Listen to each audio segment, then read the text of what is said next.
Hey, what's going on, everyone? Shane, Good morning. how are you Good doing, morning. brother? I don't get it. I don't understand. Why? What makes him think this is a good idea? I can't wrap my freaking brain around like I get Okay, all right. I'll explain it to you. So I think you're talking about tariffs are a tax.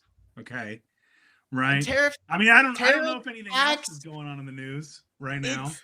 No, nothing big is happening right now. There has been no major world events over the weekend. Absolutely not. I definitely We have don't not have seen a anything. laundry list of conflicts I'm covering right now. I could, I'm going to run out of fingers. If I actually have the time to add every single conflict that's happening in Africa and East Asia and all these places, I wouldn't have enough fingers. Okay, there's not enough fucking fingers. There's not enough brain cells in my huge brain to I mean, it's just now Venezuela, obviously this is gonna dominate the global news. Probably. Oh yeah. But it's got such massive implications for the global order, right? The global world order, and in particular the status quo, what that's going to mean as we go into 2026, and what's acceptable and what's not. And guys, welcome to Palantalk. Happy Monday. What's up, y'all? Hey, for those of you who are joining, if you didn't catch what the drift of this show is, we're a little bit pissed off. There's a lot of fucking anger. There's a lot of anxiety. There was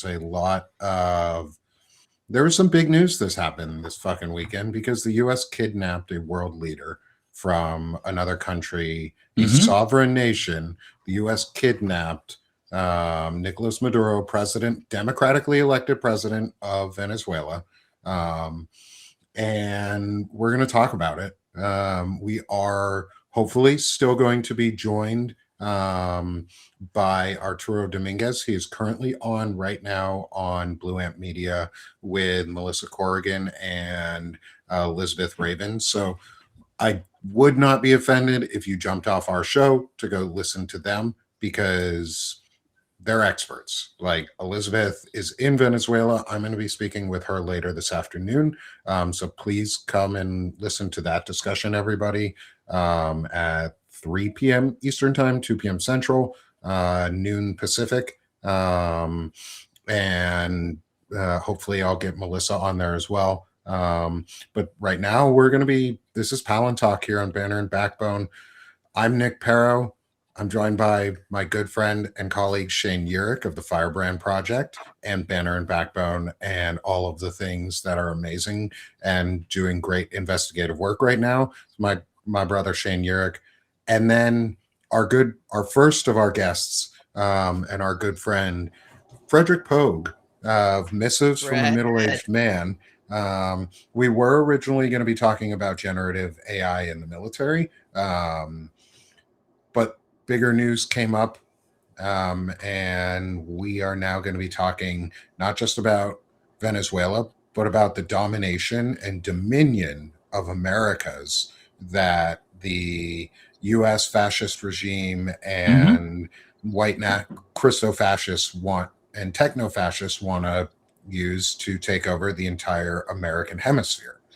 So Fred, Shane, we know you're pissed off this morning. Fred, how are you feeling, dude? I mean, the thing with all of this, and this is all for the effect from the Trump campaign, is like I woke up.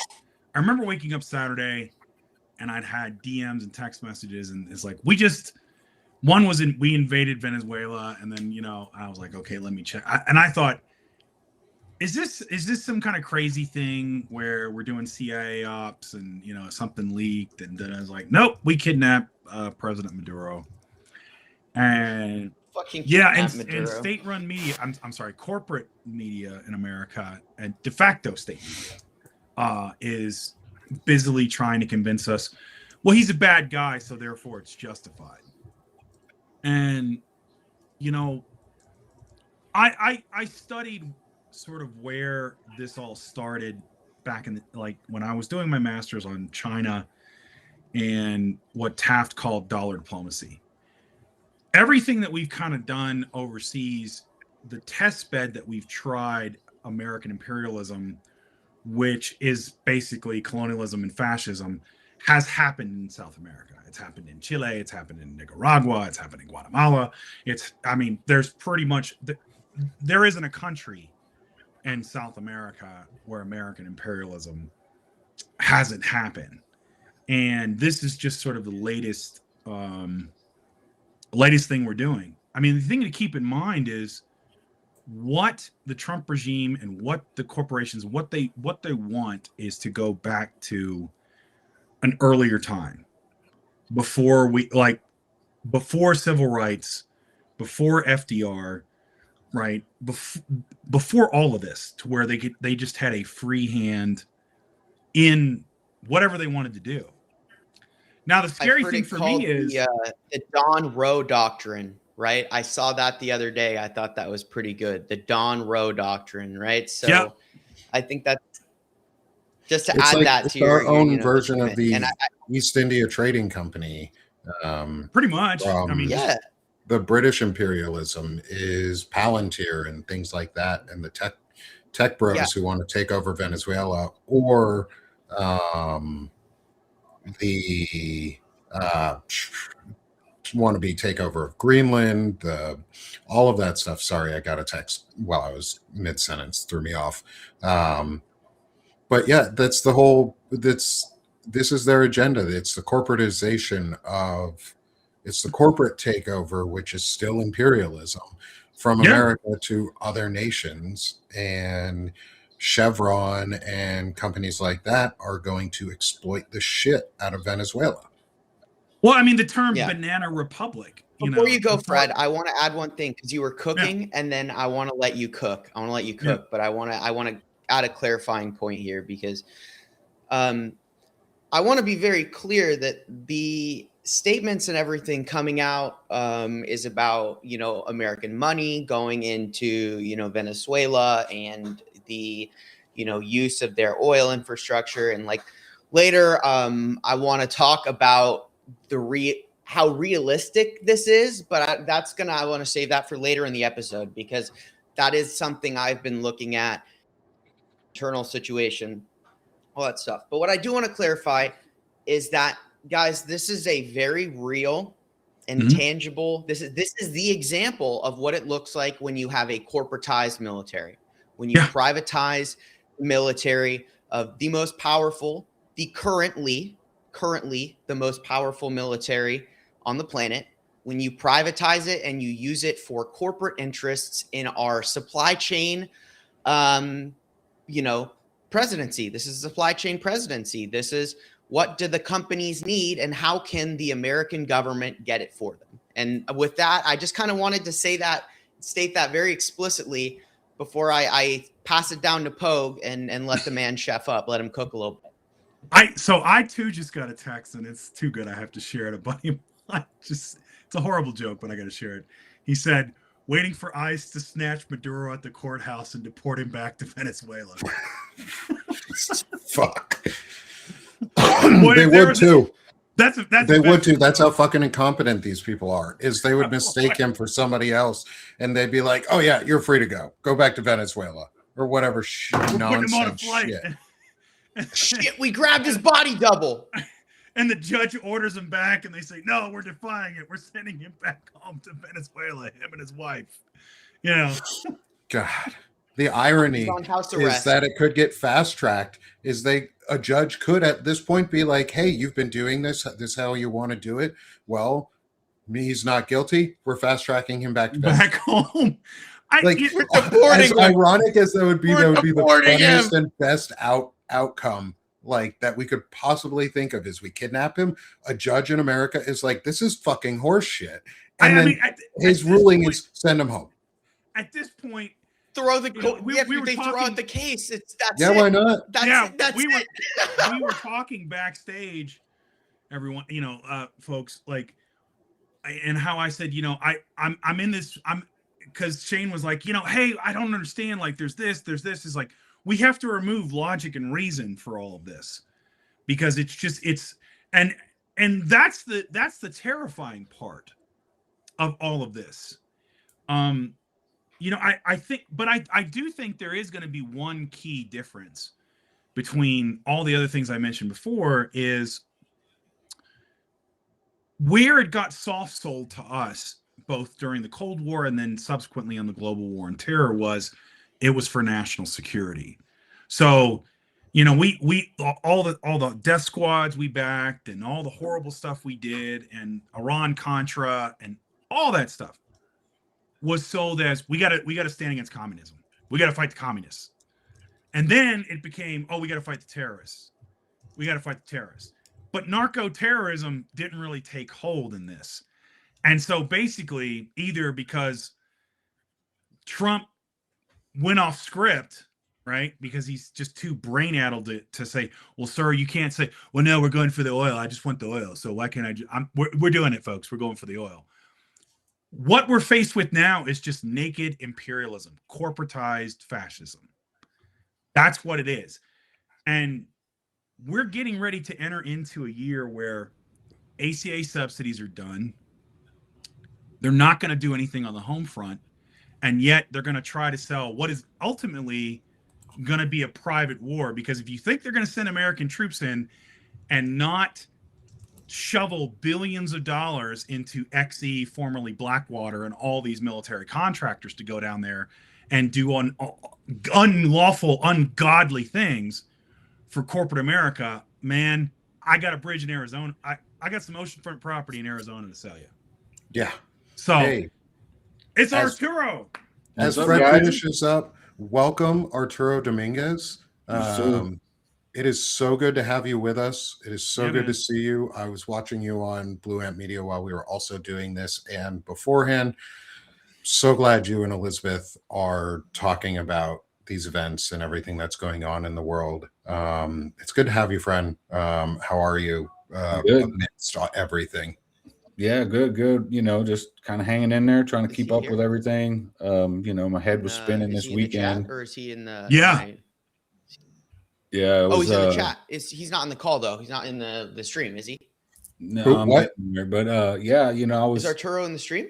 Arturo's with us, dude. Can you not see? He's here right now. Yeah, he's here right now, brother. Can you not see him with us? So no. Hey, can everyone else see Arturo?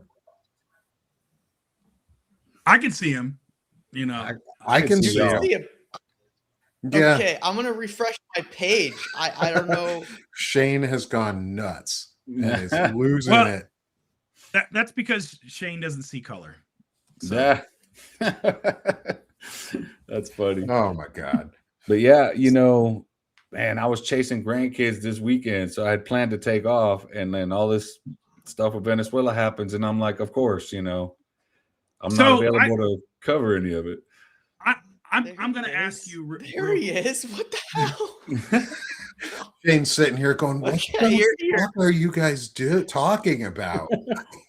So I'm going to ask Arturo the big question, as a typical worldly American.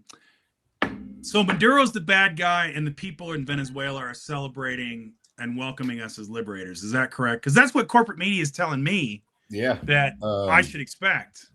Yeah, it's not. What? So, there's a lot being thrown out there. And most of it's speculation. There's a lot of opinion, of course. But, the reality is, Venezuela is still the same government it was last week. It just has a different president. Yep. Nothing really changed in that respect. They killed a lot of civilians. They bombed a bunch of residential facilities, some residential buildings. Yeah, they did. They and bombed a lot you know, of residential buildings. it's like Panama all over again.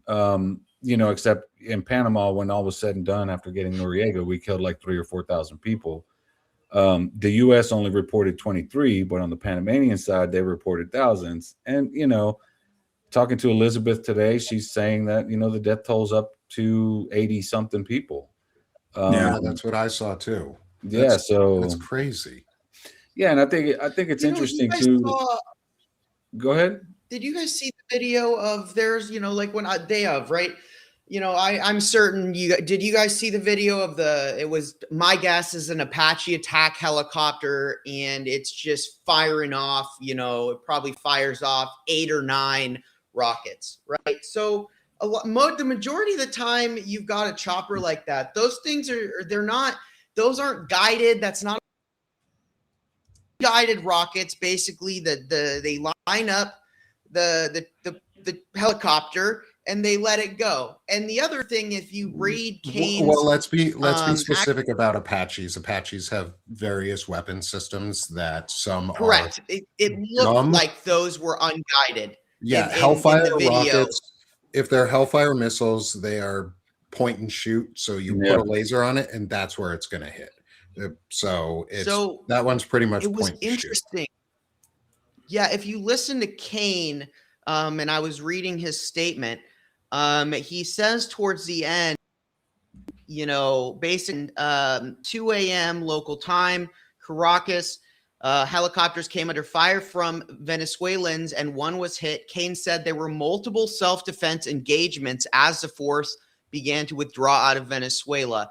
Okay, so that single statement right there, I would presume that going in and hitting the targets themselves was probably more easily done. But the fact that offhanded statement to me reads as, oh, okay, now they're defending themselves, which means that who knows where the fuck they're shooting at that point, right? Like, oh, we have small arms fire coming over here. Let's unleash, you know, half a dozen Hellfire rockets. And now we're seeing video of residential apartments leveled where you can see, you know, 4 living rooms, you know, down, right? So it's like, in that sense, you know, he gives a very, you know, mundane report. And the one part where it's like, oh, well, there was exchanges of fire beyond actual, you know, specific targets, that doesn't even get like a full sentence, right? But that is probably one of the most impactful parts of that is now you have just straight up engagement where they're firing back. But you know what strikes me, and you know, I like, you know, I just want to circle back to this, but like, it gets to a point where it's like, okay, so who do we prosecute for war crimes? Like the entire Southcom? Like I don't even know. Like the bigger this gets, right? The more unprosecutable it becomes, right? Because at that point you're looking at every single person, and that's we held the Nuremberg trials. Yeah, I mean, we had Nuremberg. It's not unprecedented to do that during Nuremberg. So many walked because they had to pick, because you can't try that many people, and it's like it just gets to a point try where those at the top. Yeah, and we have to try those at the top. It's the United States. We don't do that. You know, we didn't. You know, you blow up a wedding, you kill up a whole wedding party. You know, who paid for that? No one. Oops, my bad. You know, that's all the world gets. So it's just, you know, it's irritating too. You know, you see like the New York Times referring to this as a law enforcement operation. Like, come on, man. Law enforcement doesn't assassinate people. You know, and I seen somebody in there say, a lot of people keep thinking this is an inside job. The truth is Maduro wasn't hiding, right? New Year's Eve, he did that interview. He's driving around Caracas in his car, no security detail. Like the guy he's not afraid of his people, never was. He was still at the palace, you know, the presidential palace. That's where he lived. That's where he was sleeping. There was he wasn't hiding from anybody. You know, he was out in the open and laughing about it. And in the middle of a propaganda war where you got the guy who's supposed to be the bad guy who's out there dancing and boogieing with kids and dropping rap songs about peace. You're kind of losing the propaganda war in that respect. So I guess they had to get him, you know, because But yeah, I don't think it was any kind of an inside job. They're trying to make it sound like it is, but you didn't really have to find the guy. No, they want to make it mean, sound like an inside job because then it shows that it lines up with Maduro's a dictator. Yeah, right. It lines up with that propaganda. You mentioned the New York Times. My other favorite one was they said Maduro flown out of Venezuela. Like they put him on Latam Airlines and gave him a first class ticket to come to DC. Right? It's like he was flown out. I was like, yeah, that's technically true. But when you're flown out on a C-130 at gunpoint, it's a little different between like, would you like the chicken or fish, sir? In first class, you know? Yeah. Yeah. Sorry. Also, sorry, anybody who's getting any little tech difficulties. My internet's going a little slow. No. Right now, it's the last day of vacation for kids before they go back to school today. So that bandwidth. Everyone is still home. Yeah. Bandwidth is a little tight. Good. But like I'll include too some of the videos from Elizabeth Raven, who I'm going to be speaking with later today, Archer, that you were just speaking with. I'm going to be speaking with her at 3 p.m. Eastern today, and I want to include some of the videos that she posted around the attacks and the U.S. assault into Caracas and the damage that's been done. And I want to talk about the civilian costs because we went into and we killed 80 something civilians. Yeah, which is a war crime. If we're going into a war, this would be a war crime. Like straight off the bat, we're just murdering civilians. We've already been doing it for a while, but like we killed 80 in one I think day. it's like close to 400 in Yemen. The operation they did in Yemen. Yeah. No one talked about that. All right, exit early, but they killed hundreds of people in Yemen. This is not like new, but it's like every operation we're conducting. It's just standard practice, like collateral damage. That's just how they do it, and it's not like it can't not. It's not like it has to be done that way. And I can tell you this because in Ukraine they do. Obviously, no one's perfect, but Ukraine manages to conduct a lot of these operations without killing civilians. Well, they managed to do it. So it's not that it just can't be done. It's a matter of they can't touch me, so I don't care. And the censure, like they're censuring Pete Hegseth is trying to censure Senator Mark Kelly over this. Like, fuck you, Pete Hegseth. You're a white nationalist Christo-fascist who is who has like regressed our military backwards and thinks it's cool to bomb people for effect. And you think we're in a game of Call of Duty or your own little warships of Battleship. And we know this isn't going to end at Venezuela. And that's part of why I wanted to have this conversation is I want to get all of your thoughts. Arturo, maybe start with you and then Fred. I want to get y'all's thoughts on who comes next, because this was a sign.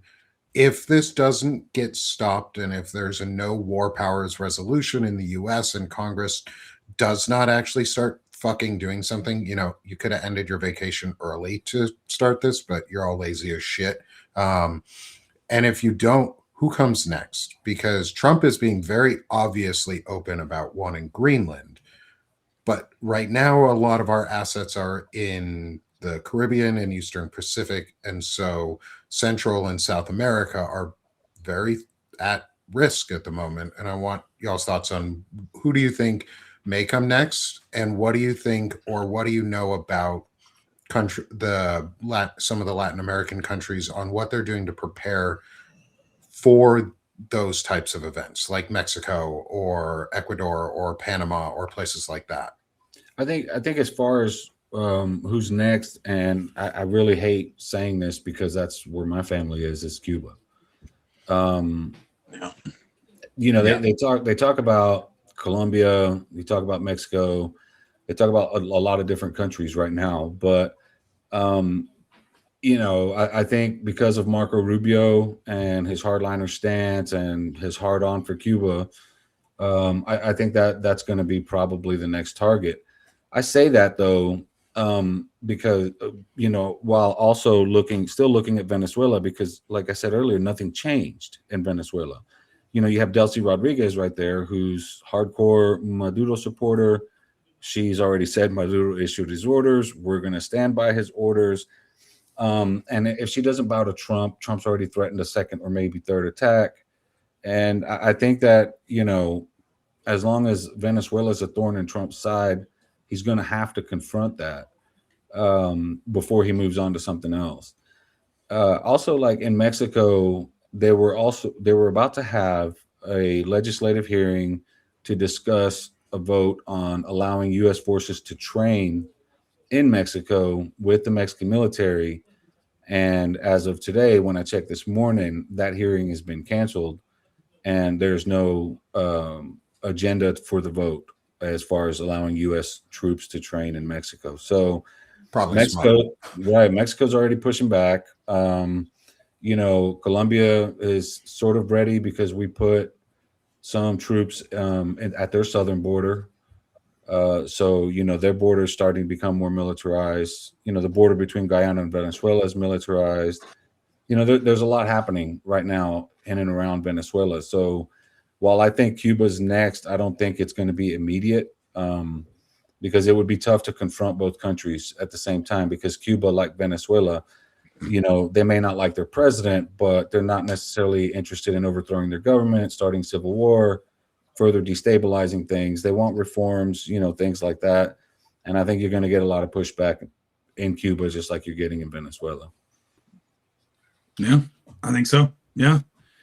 I think the best analogy for this, for the foreign policy, and this is the tough part that we're faced with. We don't have serious people in the White House anymore. And Right. our stance towards South America has always been that of the bully and the imperialist. And it has, and that's one of the things I'll just say real quick, Arturo. I really love your notes, because you kind of come from, like, rather than just the raw American, which Right. absolutely most people that have any kind of foreign policy in the U.S. In the Washington circles, that's how they view South America. It's never from the South American perspective and what country you're talking about. But unless you were supposedly in these high profile briefings, which those people are gone or they're not being listened to. And what I'm looking at with this in Maduro, because to your point, Arturo, is the government's still in place. Mm-hmm. And the best analogy I can think of is the East Wing. You tore it down, you had this big show, got everybody riled up, and it's a rubble pile. It's like, all right, you kidnapped Maduro and the First Lady, now what? Government hasn't collapsed. You killed 80 people and probably counting. You've solidified opposition in Venezuela. Because I think you posted this, and it was a great note. Is like, nobody's celebrating this in Venezuela. Right. Venezuelans abroad are, but they're, the followers of Machado, who are like more far right, or people that have left the country or got kicked out. But the Venezuelan populace is, if they're not galvanized in opposition for America, they're heading in that direction. So now what do? Are you going to do a full-throated invasion? Because again, you could say, oh, we're going to take the oil infrastructure. It's one thing to say it. It's a whole other thing to do it and to hold it and keep it. And that's a whole other kettle of fish. And I like a lot of things that Trump does, a lot of spectacle, a lot of look at me, I'm powerful, I'm the big, I'm a bully. And then now what? Right. Now to your point on Cuba, where I'm worried is because, like, he always has to one up his next distraction. So is he going to just wipe out the Cuba? Like, instead of kidnapping him and holding a show trial, are they just going to send a missile and wipe out the Cuban government? Or like when we leave NATO, are we going to also, quote, annex Greenland and land forces there to occupy it? I think that's their next biggest spectacle, to be Yeah. honest. As much as Marco Rubio wants to take over Cuba, I think Cuba is not on the spectacle side. That's what they care about. The Trump's production value side for his false bravado and his authoritarian strongman image is he has to go to a bigger target that would shake things up in a much more drastic way. And going after a NATO ally would be very drastic. Yeah, that's scary. And he's talking about it. He's openly talking about it because the tech bros need Greenland so that they can create geothermal based energy sources for their AI data centers so that they can put them on a big ass shelf of ice, keep them a little bit cooler, and then use geothermal energy to cool them. That is what they want. They need Greenland. Trump keeps saying he needs Greenland. He needs Greenland, just like he needed Venezuela, just like he needed that. It's not about us. It's not about U.S. interests anymore either. It's not about U.S. interests. It's about corporatist interest to dominate America. And it's a white supremacy thing too. Like we all keep talking about on it is because Pete Hegseth and Project 2025 told us the plan that they wanted to do on which countries they're going to invade, how they're going to do it. And Venezuela was top of the list. Mm-hmm. They told us what they were going to do. We need to start fucking believing them when they say these things. Katie Miller, Stephen Miller's wife, is out there posting pictures of Greenland with the U.S. flag over it. Yeah, I saw that. That is a sign. That is a sign of what they want. And that's why I think Cuba is only safe for now. Yeah. Because they want to dominate the entirety of the Americas. They want a USification of the entirety of the Americas. It's dominion and it's domination. And that includes Canada. Yes, you guys, that includes you, unfortunately. Yeah. But they know. They know. Yeah. What are your guys' thoughts on how do we continue to prepare people for the fact that we as Americans really, really need to confront this hard and every fucking day? Like, Arturo, if you wanted a platform to come on and talk about this every single day for hours on end, bro, come on anytime. You have an open fucking invite from me for Banner and Backbone for anything, because this is so fucking important. Yeah, we cannot allow it to happen. We cannot allow the U.S. to dominate other American nations, because that's what they are. They're American nations too. We're staters to everybody else. We are not the Americas. We're just staters to everybody else. We need to get it through our fucking heads that we are not exceptional. No. We're just bullies. I would love to really quick. I want to answer your first question, Nick, because I think that, and then obviously I do want to, but that this idea of who's next. But I want to go beyond that, and because you guys are all saying the same thing, and I want to give you guys the term multipolarity. Okay, so as of 2025, we lived in a singular polarity world, right? The United States was the dominant power. It exercised that power using its 11 carrier groups around the world. And, everyone basically operated under the global police that is the United States. What has happened over the course of 2025? Every single source I read in terms of geopolitics, including myself through my own analysis, have reached this point where we are no longer in a, unipolar world.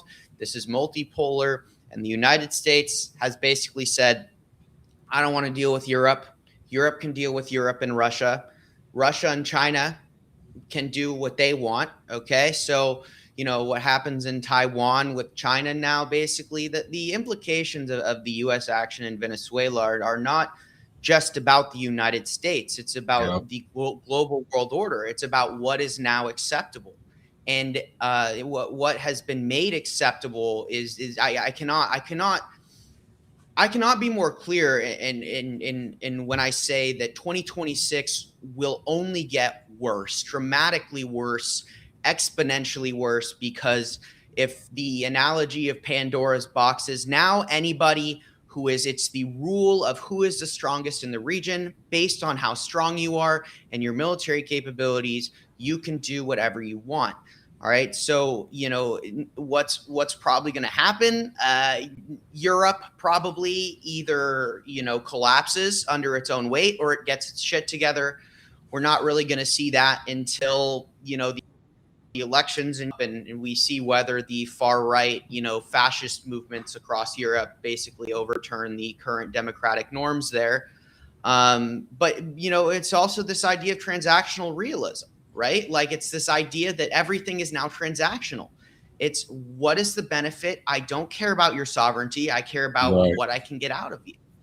And that's why Greenland, I agree. I think that the thing they want next is Greenland. Now, the question, it's obviously, I actually hadn't heard about these geothermal data centers. I'll have to look into that. But I can tell you the largest untapped mineral deposits in the world happen to be, in the Western Hemisphere, happen to be in Greenland.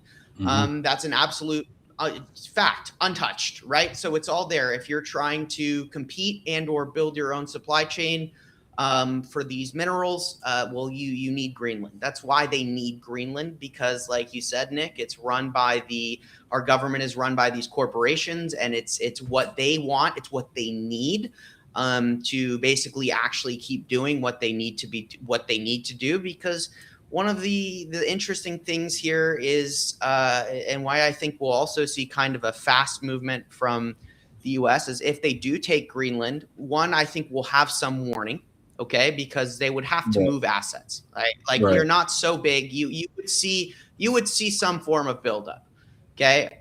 So we'll see it coming, but it's a matter of, I think, the global response to what happens here in Venezuela. And if it's weak, which it kind of is starting to look like it's really fucking weak, then I would expect to see escalation. And if they do take Greenland, then it puts Europe in a position where, well, they still have troops. We still have fucking troops in Europe. Europe should have expelled those troops. I don't know. I mean, because look, what do you do? Like, what do they do if they take Greenland? What are you going to do, Denmark? Right? Like, does Canada do something? Does Canada intervene?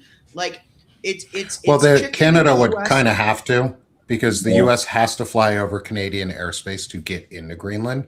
And the Danish have actually already done something. They have put troops into Greenland. NATO has put forces into Greenland and are doing multi-country exercises with France in Arctic conditions and are working with European governments. Malcolm Nance helped coordinate that. Like, Malcolm Nance went on Danish TV and pretty much spoke for like ad nauseum for I think it was almost like 2 weeks, and they finally started doing shit.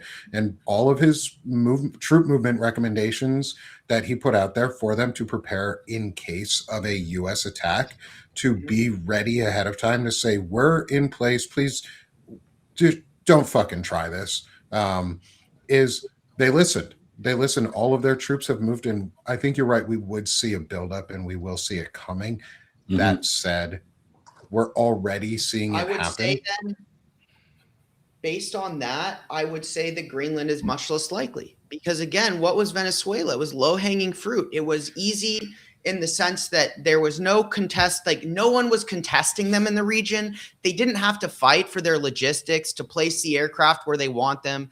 They didn't have to worry about protecting their supply lines. They didn't have to worry about a near peer military. And in that case, like I don't, that's why I don't think, with what you just told me, I'm going to definitively, I'm going to say that it's very unlikely the United States tries something like that, because it's one thing to engage with Venezuela. It's another thing to engage with European forces, in a near peer conflict with Canada.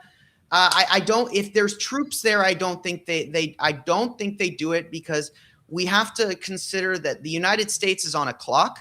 We're 21.8 something billion dollars behind our weapons deliveries to Taiwan, to Europe, to all of these places. We aren't able to deliver on our weapons production obligations. If that's the same, you have to understand that we're not able to deliver on our obligations to ourselves. The F-35 program is totally pretty much like it's at a halt right now. They can't make them.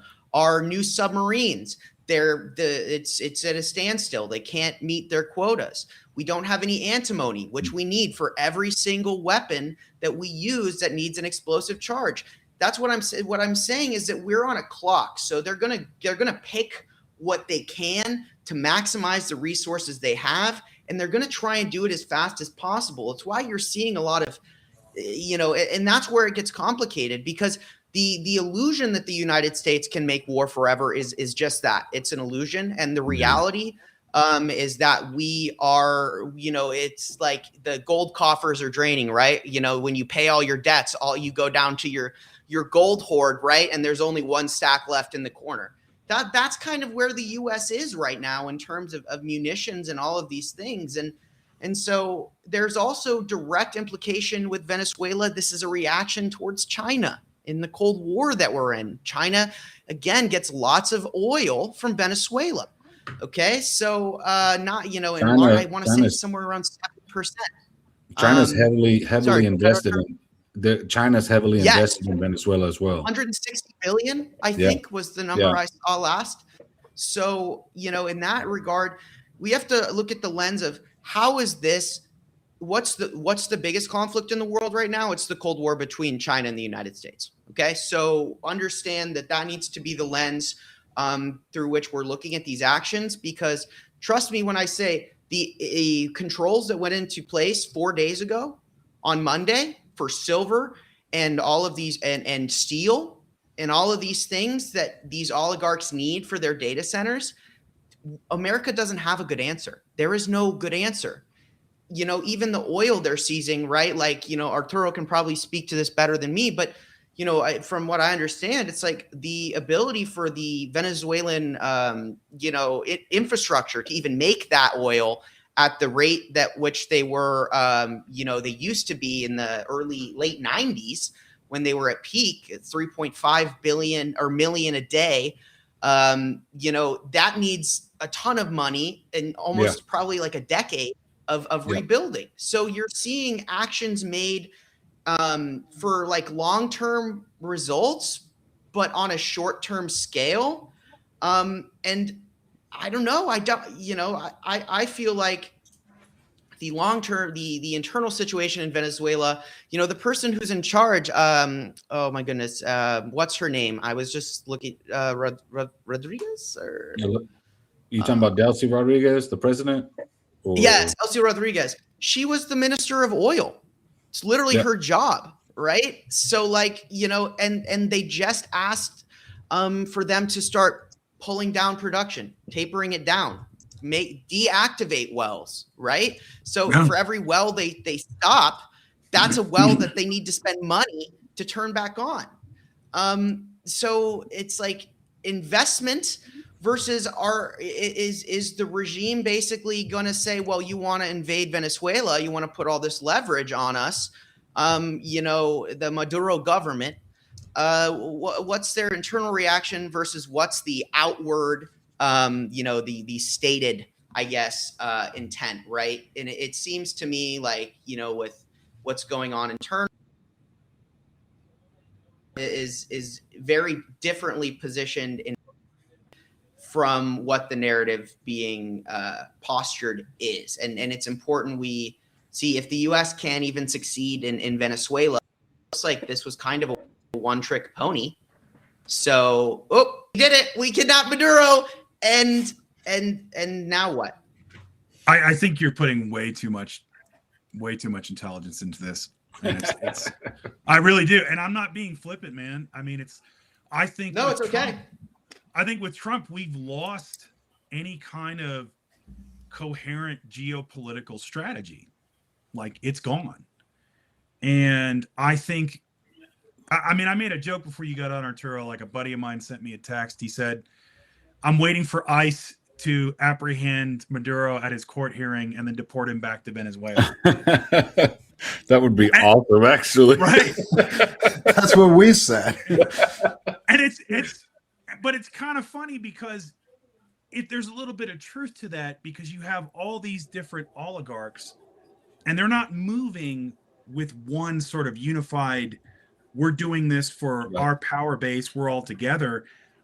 There's these conflicts. And then you've got Trump, who's like, I really think I need a distraction. Hey, here's this plan to kidnap Maduro, like the president of Venezuela. It might have been for Chavez. It could have been all the way back to Clinton. And they said, let's dust this off and let's do it. Here you go. We need something. And this is the problem with foreign policy. And the reason normally when you have like not good actors, but you have rational actors, you don't know where it's going to go. Like, that's one thing I wanted to ask you about, Arturo, is like, what's the sense that you have in South America, in other countries? Like, I know the Colombian president came out really strongly against this.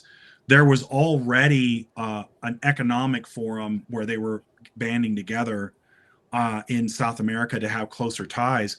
I mean, to my sense, this is going to push those South American countries closer together. What's your sense of that, like, as a reaction to this? I think, that's partially true about bringing these countries together. They had the BRIC summit in Brazil this year. Yeah. They also had the Community of Latin American Nations and the EU had economic stuff going on recently. And, most of it condemned what the U.S. was doing. That was before the attack. And as far as like unifying Latin American countries, I think you do see that in some areas. But you also see a lot of countries that have kind of backed away from those partnerships with their neighbors and have sided with the U.S. Trinidad and Tobago's one, Guyana's another. Their governments acted in that way. Their people aren't necessarily thrilled about it. And then you have these elections that we meddled in. You have Honduras, you have Chile, possibly Bolivia. All three of those we messed with, and all three of those resulted in right-wing leaders. And they're planning, they're taking office here over the last couple of months. And, they're stating that they intend to side with the U.S. and on a lot of things, and against Venezuela. So there's a bigger divide in Latin America right now based on just the political landscape of it. Peru allowing U.S. troops in, stuff like that. But there's also other things that require context. Like, we've had the U.S. military in Colombia since early 2000s. On 8 different military bases, and when you consider that cocaine production has only more than tripled in that time instead of slowed down at all, you have to start wondering what these things are about. And, I published an article a while back. Shane and I discussed this on one of his shows, was, about the ties between drug smuggling and white nationalism.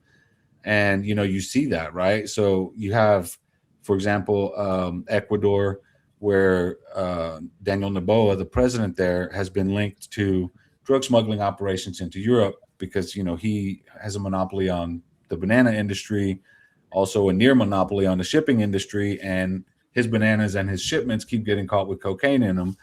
And, we recently sent Marco Rubio down there to work out some economic deals. So, you're rigging these elections, you're pushing white nationalist candidates. You're also taking over, drug smuggling networks at the same time because, again, they're not slowing down. It just has CIA written all over it, right? The CIA needs drug money to do what it does. Otherwise, they'd have to report what they're doing to taxpayers. If they could do it illegally and secretly, they will. We know that from history. But, I think you have Lula in Brazil, which is the 5th largest economy in the world, biggest country in South America. You have Colombia, you have Sheinbaum in Mexico.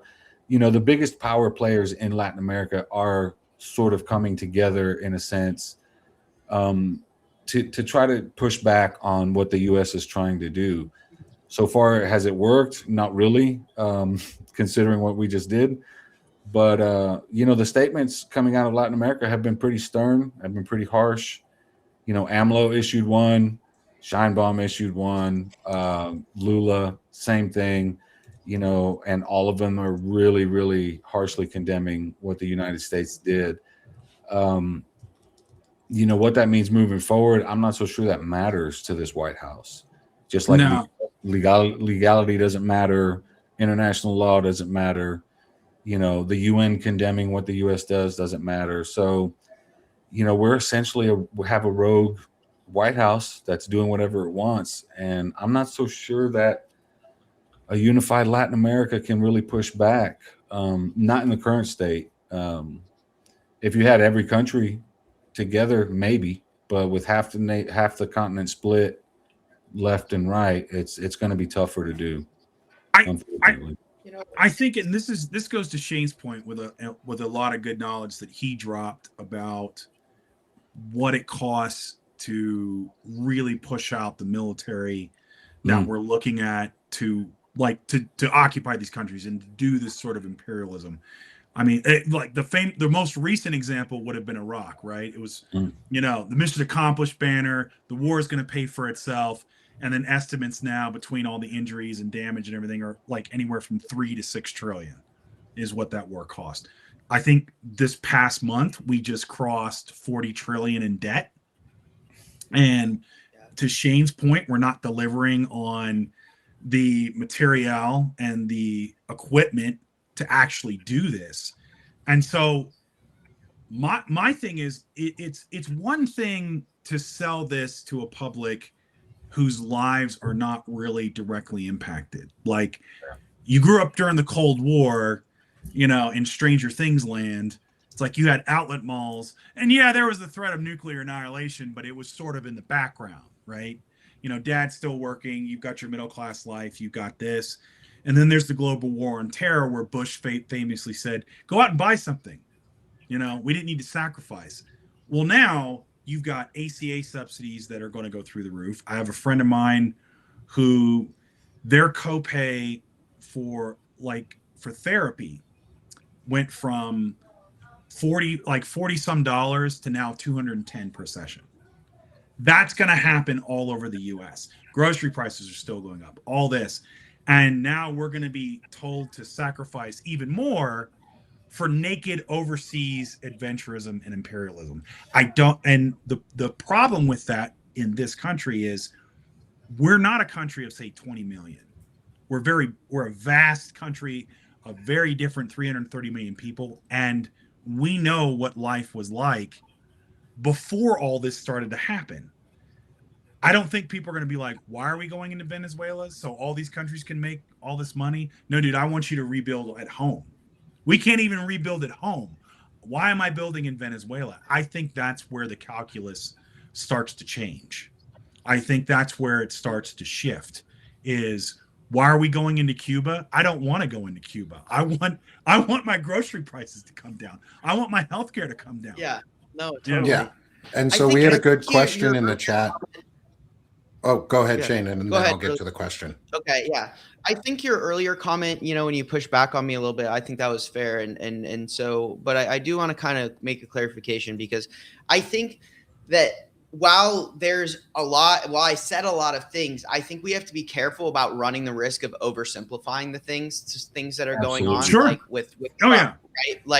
Like we don't want to say outright, like, I agree, Trump's a bumbling idiot and he's not making any really decisions. But, the decision to invade Venezuela was probably that came up from a bunch of dudes in a corporate boardroom. And they're like, dude, well, they have the largest deposits.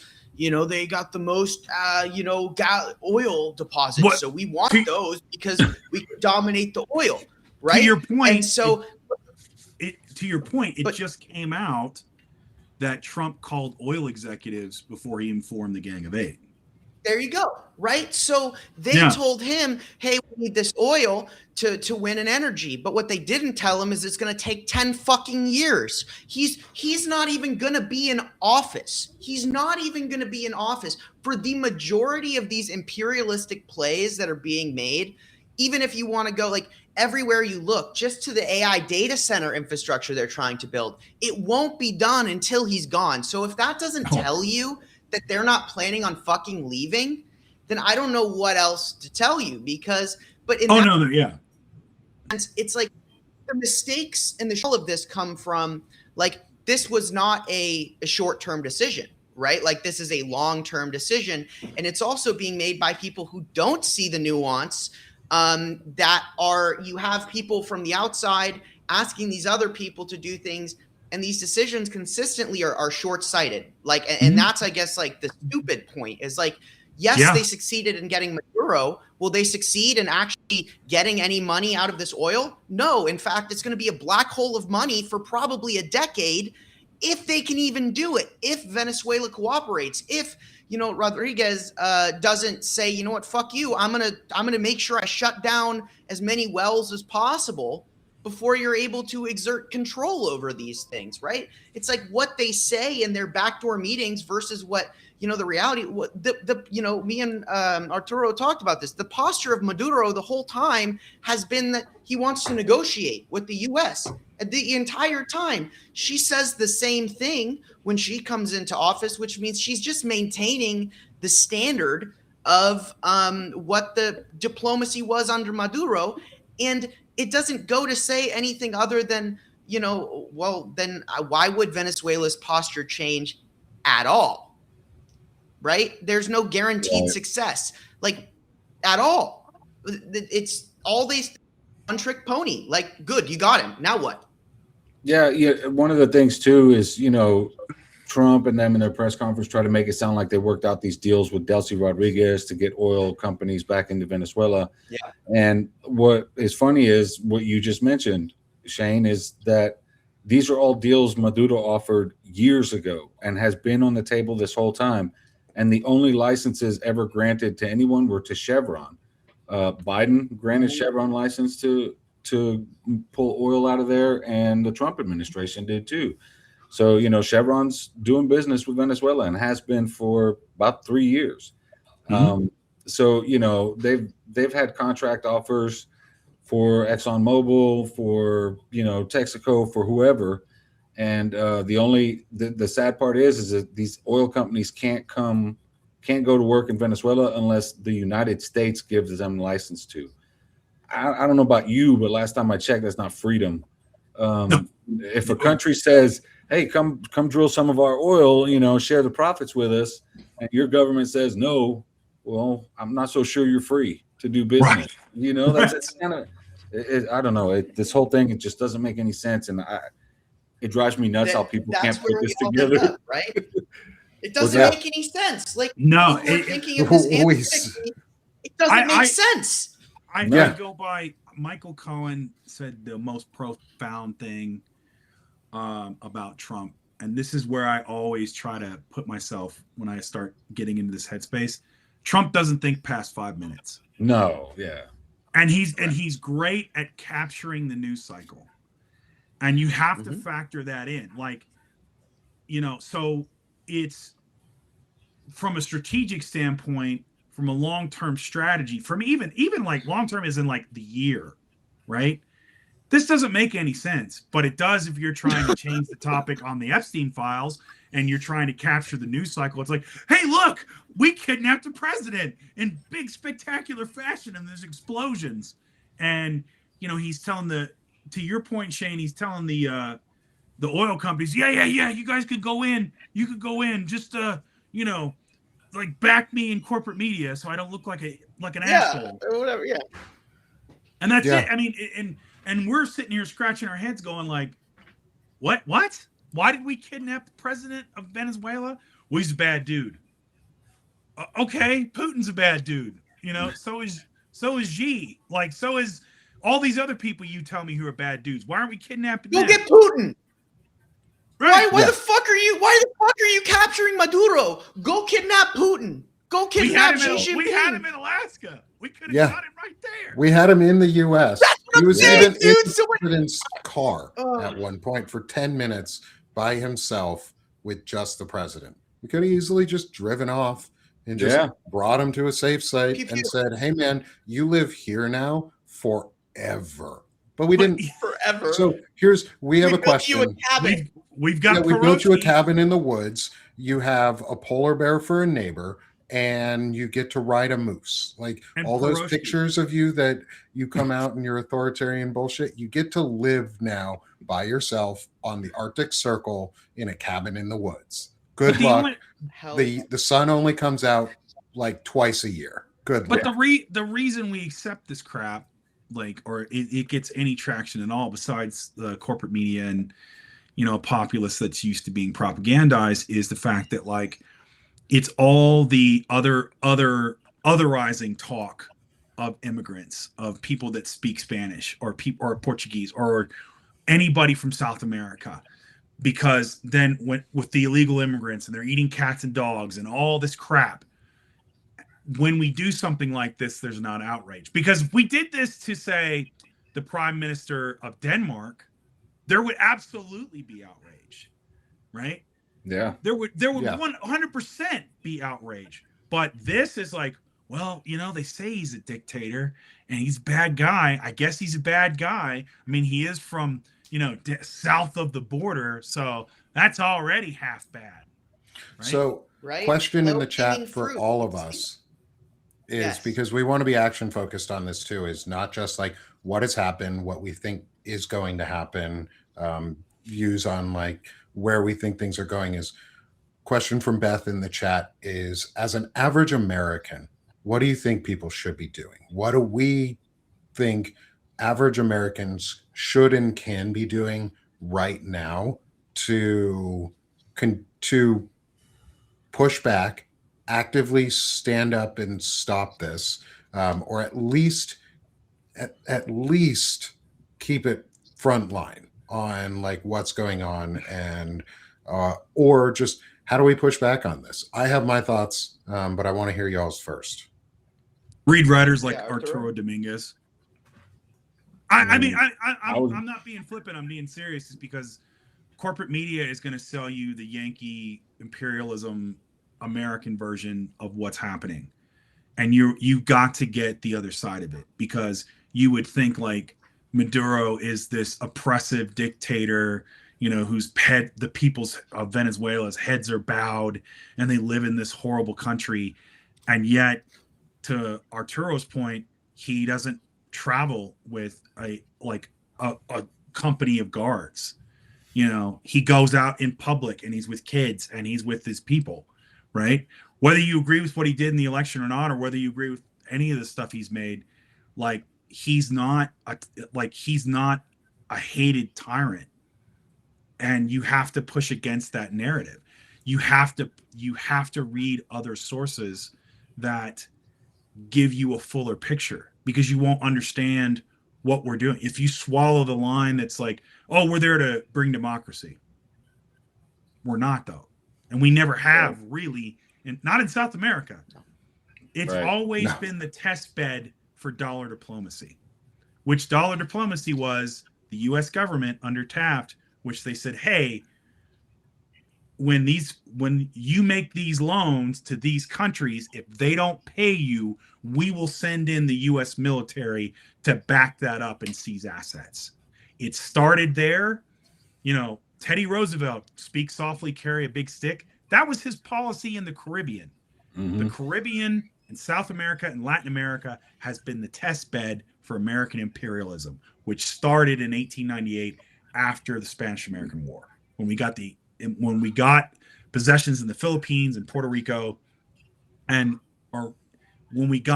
we started to get U.S. territories and we became an empire. Don't keep pushing out this narrative. And I'll toss it to you, Arturo. Well, for me, it's something similar to what you were saying. What you can do now is push back.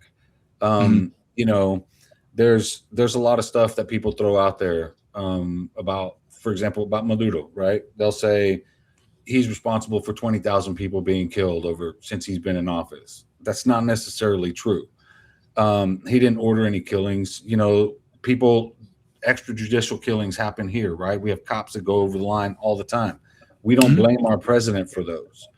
When you look at the United States kills 2,000 people a year in 10 years, well, guess what? The United States killed 20,000 people extrajudicially, just like in Venezuela, right? And just like in any other country, and just like it's every country has similar issues, right? Some of them are pretty much across the board. So, what that tells me, that 20,000 people have been killed extrajudicially since Maduro's been in power, tells me that they have systemic issues in their law enforcement apparatus, right? In their whole system, just like we do. Militarily, you hear about cops raping, soldiers raping women, things like that. Femicide, all those things are systemic issues, and we have those issues here. If you don't push back on that kind of stuff, where people say he killed 20,000 people, then these pretexts are later used to justify things like what we did. At no point did the United States government say that we were overthrowing a brutal dictator who killed 20,000 people. They went after him under the false pretext of him being a drug smuggler, and they charged him. They charged him with owning guns. I mean, and shit, he's the president. Every president deals with buying and selling guns, right? I mean, that's part of your policy. Like, that's part of national security policy, right? Yeah. So buying and selling guns. Isn't that a religion for us in America? I mean, of course. Yeah. Like, how are we going to charge somebody for adhering to the American religion? Yeah. Like, I don't understand that. It's crazy, man. It's crazy. I don't know. I mean, look, like, what do you want to, like, what can you do? So my honest answer is there's absolutely nothing that you can do to stop them from going into Venezuela. Okay. You're not going to be able to do that. And I'm going to be honest with you, right? Like, there's not a lot you can do. What these guys are saying is true. Educate yourself, get yourself on the right narrative, right? Do things like read Arturo's, decolonized journalism. Read my newsletter.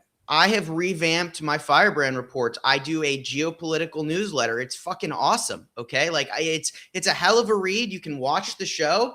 It is pretty and good. it's a monster of a read every day. But let me tell you, it's the global picture. It's big picture. If you want to be one, I'm sitting here thinking, globalize your local politics. If your mayor and your local government isn't willing to, take a position as a community, and back the right things, recall your mayor. If you live somewhere where you can recall your politicians, and ask your local politicians, hey, what do you guys think is the situation here, and is that we don't support this, and we want our posture as a city or a town or whatever to be against that. Then recall them and put people in on a local level who are going to support, the right causes in your community. Make sure your community is representative of what you believe the common values are. Activate your local politics, guys. Like, again, so what 2025 taught us is that there is zero, the federal government's a bust, guys. That's it. We got midterms. Congress is I don't even know, really, to be honest with you. We're going to see in the midterms, but what you can control are your local environment, local laws. Local laws can contradict state laws. They can contradict federal laws. There's a lot that can be done on a community level. So I don't want you to think about what can I do to stop them invading Venezuela. The answer is nothing. What can you do? You can recall your mayor who is pro-Trump and pro-imperialism, and replace him with someone who's not. That you can do. So focus on real actionable things, and make sure that the other big thing, I'm going to say this now, is our midterms need to be hand counted, paper ballots, full stop. If they're not, we're in deep shit. I agree. That needs to be a movement big time in 2026. We need paper ballots. We need hand counts. That's something. Advocate for that. Get out there. Get working on that. Right. We got 11 months. We've seen with Tennessee. We've seen they are more than capable of fucking with these elections. So it's either paper, hand counts, or they're going to do it. Right. Did you hear about exactly. the- So it's paper, hand counts. What did you hear about the little bit of EO that passed New Year's Eve that flew under the radar? The mail one? The mail thing Yep. where they're changing it to the receive date Yeah. rather than they're Yep, changing it correct. received, Postal not date. postmarked. Yep. yeah. Which basically is like with this post office is about a week. So they shortened early voting for about a week. Yep. You know. Yep. Correct. Yeah. So, Yeah. So but that's what I'm saying, right? So like it's got to be manual, it's got to be in our control, and we have to shift everything we can away from federal control, as far away as we can, to really create a definitive difference between the illegal white collar mafia government and the people. If we don't do that, that's your focus, okay? Like, we're going to tell you what's going on in the world, right? Me and Arturo are going to tell you what's going on in the world so you can be informed. You know, Frederick and Nick, we're going to do those things. But the reality is that on the ground in America, the focus needs to be, getting every protection possible in place to protect our free and fair elections. Because if anything, we know that they were not free and fair to begin with. And so, but how long has this been going on? As long as they've been doing, I mean, it's harder. I'm not saying it's impossible to fuck with a hand counted ballot, but think about how many people that are pro-democracy are going to volunteer to hand count these ballots and track these things. All right. It's much easier to interact with the corporate people interacting with all the push updates and all this shit than it is to, the 65-year-old pro-democracy owner of the bakery to falsify hand counting ballots. I promise you, it's very different. So, if there's something you want to do, focus on that. Gain control of your local government and create a local government, a local posture that is pro-democracy, anti-imperialism, and make sure you're represented by people on every level you can that fight this shit. That's what the focus has to be. I tell you what, this is the wildest thing. This is how jacked up our politics is. I never thought I'd be a states' rights guy. Yeah. Yeah. Like, just not those states' rights. not those states' rights. What state rights are we talking about here? We'll be specific. We want the state right to get the fuck out of my life. Yeah, Let us live our like lives. Like they and be got it on happy. our side, and we're like, I guess we're going over here now. Yeah, right. Yeah. And so, like, I think to sum up Nick, my what are point your too. thoughts? Yeah, sum up mine on it is a lot of what you guys said is it's action focused of you have to educate yourself with experts. You have to surround your people who are smarter than you are. And okay, what I'm just going to ignore for whatever's going on in the chat with that individual. This is a podcast. We talk to each other. We have normal conversations, like whatever. It doesn't matter. We talk over each other all the time. Like who gives a shit? We're friends here. That's the whole point. Yeah. My thing is go and support creators that you care about, find causes that you care about, and be intentional in 2026.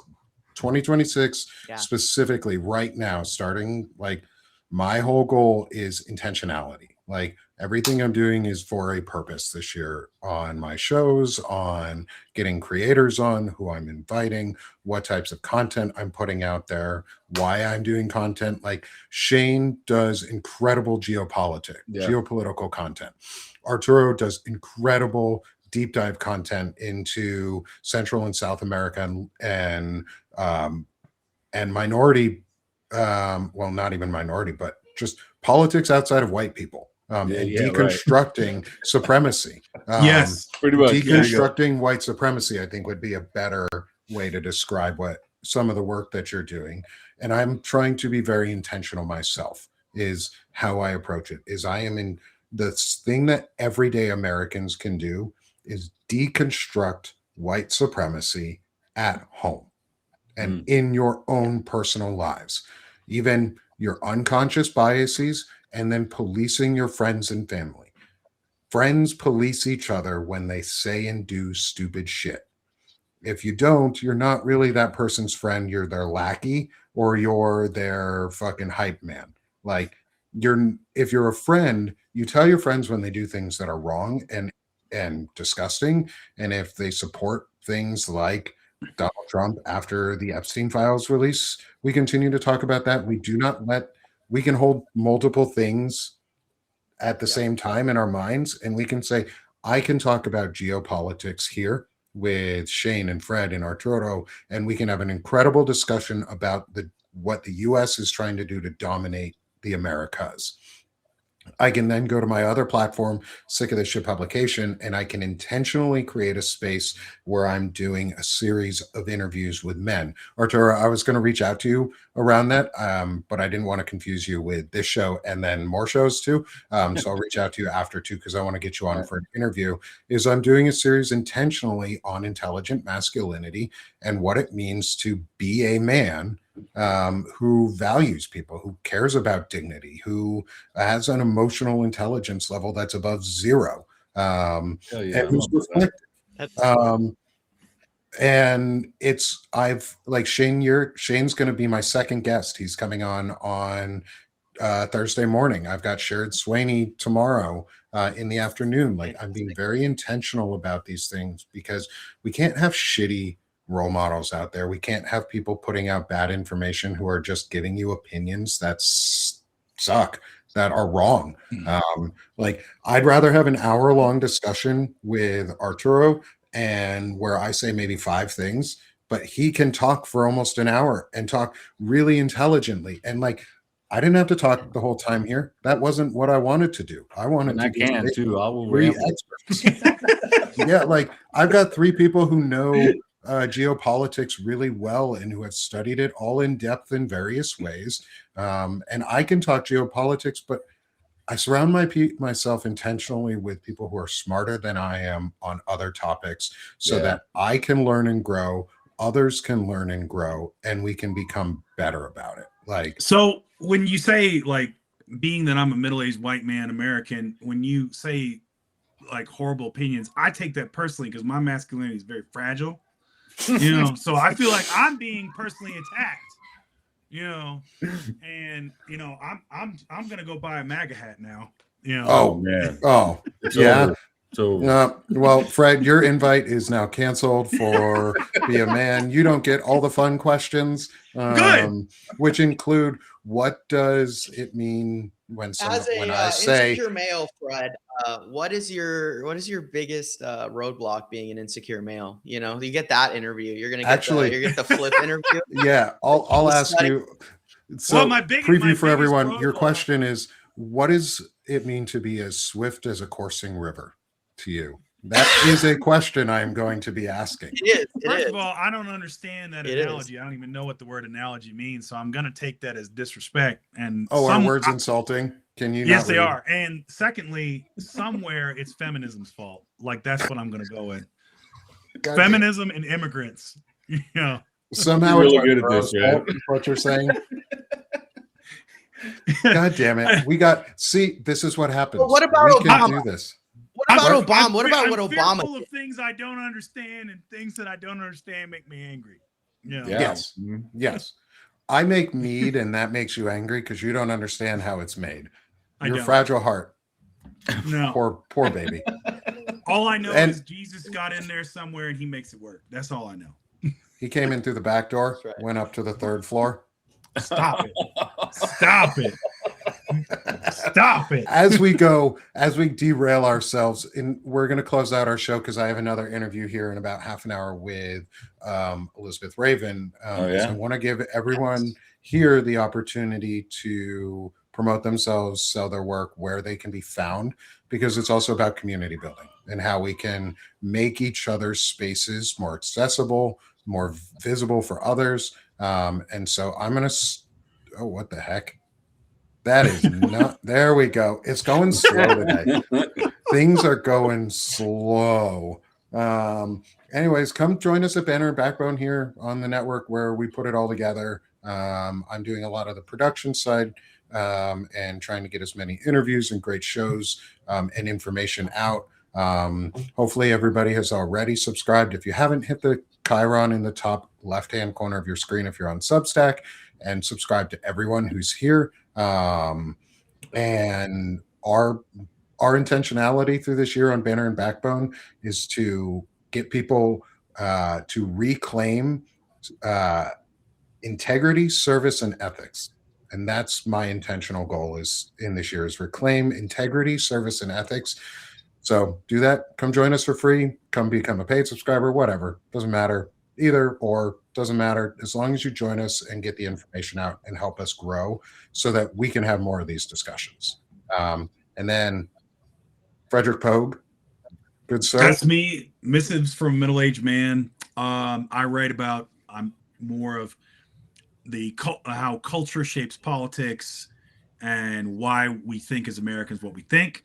So you can sign up for free if you like it. Eventually give me a paid sub after you've subscribed to Banner, Backbone, Arturo, and Shane. Because they do some really, really, really great work. Most of mine takes on like, what am I writing about today? I'm going to write about this. So absolutely. Thank you very much, Nick. Mrs. from Middle-Aged Man. Yeah. It's free. Sign up. There you go. Thanks, brother. It's good to have you with us. Arturo, how about you, my friend? I'm here, man. Ignore the profile picture. My wife picked that one out. my wife picked that one, and that is decolonized journalism right there, dude. Yeah. If you want a different picture for the next time you come up with us, send me an icon or a logo that you have, and I'll make sure you're. I like that one because it feels like it's like my uncle is giving me a lecture over a barbecue when I've said something really stupid. My wife picked that one because of just imagine when we're doing it. Where I go, I say, Unc, I really like that Rage Against the Machine song, People of the Sun. You know what that's about? And it's like, no, what's it about? I think you should have your hair down more, bro. I think you should have your hair down more. I'm not biased. And then you get an impromptu lecture about the Zapatistas over, a grill. So yes, my newsletter, Decolonized Journalism, editor at Antagonist Mag. You can find me across all social media at Extreme Arturo, same handle you see here. I'm usually starting shit somewhere on Twitter. I get in all kinds of trouble all the time. So, but yeah, otherwise, man, if you want to get the full context to a lot of the stuff that's happening right now, this is it right here. All of us right here. So yeah, you're up, Shane. Thanks, brother. Arturo, I'm so glad you were able to join us today. Thanks, too. man. Yeah, man. Thank you guys. It's awesome. It's awesome to have your opinion on all of this. Appreciate it. And have a true expert because we need them. We need good experts. Another expert, Shane Urich. What's up, brother? Yeah, I guess I'll take the compliment. Armchair expert over here, office chair expert over here. Yeah, guys. Everything I do, the Firebrand Project is involved. I'm really putting my 100% effort. The data behind the Firebrand report and doing the fundamental goal to try and give you a lot of what's going on globally, at least so that you can understand the place that America is playing. And trust me when I say this newsletter will cover things that impact your daily life because the world affects you. This is a global economy. This is a global world. And if to look at anything in isolation, the way our media does, it results in, what we're seeing now. So, each and every person here brings a valuable perspective to seeing that picture. The goal is with the Firebrand Project, Monday through Friday, I give you guys a live show where I go over the contents of the newsletter, as well as the recording gets posted now with a full newsletter Monday through Friday. So, my normal shows that I was doing up towards late end of 2025, those are going to become more of a bi-monthly thing so that we can focus on really delivering on this newsletter and getting you guys that information. So if you guys want, daily updates on geopolitics, like the war in Yemen, which we've been covering since it started, If you guys want updates on, Thailand and Cambodia, the war that was on, I was covering those the day they started, right? So there's lots of things going on in the world outside of what's getting reported in the news cycle that affect our daily lives, affect the economics here in the United States, and affect these things. So if you guys want to understand a little bit more about the global picture that's affecting your day-to-day, come hang out with me every day, Monday through Friday, Firebrand Report. It's going to be 2 p.m. PST, 5 EST, 4 CST, and paid free subs. It all helps. And, come be a Firebrand, join us. And yeah, thanks, guys. I gotta ask a question though. I was told that the war between Thailand and Cambodia, that Trump had peace there, like he just solved it. It's like, is that not true? So every single peace deal that he has brokered is now in an armed conflict. Yeah, well, wait. So Rwanda and the DRC, Rwanda and the DRC, they're killing each other again. Thailand and Cambodia, they fought for a month straight. Well, that's 500,000 people displaced. Told me, Shane. The New York Times. Well, the New York Times. When this one started, you know what the Thailand Prime Minister said? He's like, "Oh, Washington can say whatever they want, but we don't really give a shit. We're gonna do what we wanted to." So I mean, it's that's how it is. Like Yemen literally is in a state. Has been a failed state, but now there's literally a proxy war between Saudi Arabia and the UAE happening right now. I'm covering it. Read the newsletter today. You'll figure it out. I've got like 5 conflicts coming out in today's newsletter, and every single one of them affects the global supply chain. It affects how much your fridge costs, your computer, your new phone. Trust me, it matters. So that's what we do. But that was funny because every single all of Trump's peace deals, they're not very peaceful at all. Actually, they're getting much worse as we go into 2026. So, well, I can't believe FIFA might have to take that trophy back. Yeah, they might. Yeah, they might have to. And if you want a better trophy, come join Sick of This Shit Publications, where you can get manhood trophies. We're gonna. I'm throwing out there ideas with folks like Walter Ryan on how we can do things like this. Is going to be a fun one. It's the DILF Trophy, the dads I want to follow. Oh my god! Or dads I like to follow. That's a good one. I'll give you that. I like That's a good one. That's good, and so, we're having some fun. It's all manhood, masculinity, taking a break from some of the politics. I'm moving most of the politics over here into Banner and Backbone so that we can have a safe spot where people can grow and learn and get help and support on mental health, chronic illnesses, be creative, take some time for meditations, learn about intelligent masculinity and scholar warrior mentalities and things like that. So come join me at Sick of This Shit Publications. Got a lot of really cool stuff going on. We've got 18 interviews already scheduled right now for the Intelligent Masculinity series over the next month and a half. I'm going to be going through at least January and February, so a lot coming out. So come hang out over there with me. Your man, again, support Banner and Backbone. We're going to be bringing out as much information and expert opinions and expert source news that we can. And then come back here. If you're watching this live on January 5th, come back here in about 20 minutes. And I will be having Elizabeth Raven on to discuss some of the things going on the ground in Venezuela, how somebody in Venezuela actually feels, what they're experiencing and what life is like for them, because we need real information from real people and not talking heads just talking their heads off. So thank you everyone for joining us today for an incredible episode of Palantalk. And like we like to say here, and like Shane and I close our episodes out with, this is Palantalk, where we like tech and no fascism. So have a great one, y'all. We'll see you next week on Monday. Bye-bye. All right. Take care, everybody. Bye-bye.